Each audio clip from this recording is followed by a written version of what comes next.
बिस्मिल्लाहिर्रहमानिर्रहीम। अस्सलाम वालेकुम दोस्तों, वेलकम करते हैं इमरान ऑफिशियल में। वो तमाम गैर मुल्की मेरे भाई जो सऊदी अरब में रह रहे हैं, सऊदी वजारत सेहत की तरफ से वार्निंग जारी कर दी गई है।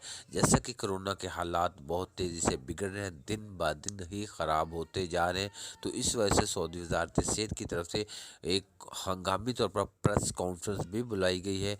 और ख़ास कर जो हमाम का काम करते हैं तो उनको ख़िलाफ़ सख्त एक्शन लेने का जो ऐलान कर दिया गया है कि कोई भी मेरा भाई जो हमाम पे जाता है और ब्लेड वो जो आग लगाकर वो डिटॉल लगाकर साफ़ करते हैं, इस तरह का कोई भी हमाम वाला काम करता है तो उसके ख़िलाफ़ आप कॉल करके कार्रवाई करवा सकते हैं। तो तमाम मेरे भाई एसओपीज़ की ख़िलाफ़ वर्दी मत करें, नहीं तो आपको 1 लाख रियाल तक जुर्माना हो सकता है। तो फ़िलहाल जो केसेस सामने आए हैं, लॉकडाउन की तरफ हालात जा रहे हैं। ये सऊदी वजारत सेहत की तरफ से एलानिया जारी कर दिया गया है। तकरीबन आज जो केसेस टोटल बताए जा रहे हैं, तकरीबन 5,000 से तकरीबन 200 ऊपर केसेस हैं। तो ये हालात बहुत ख़राब हैं।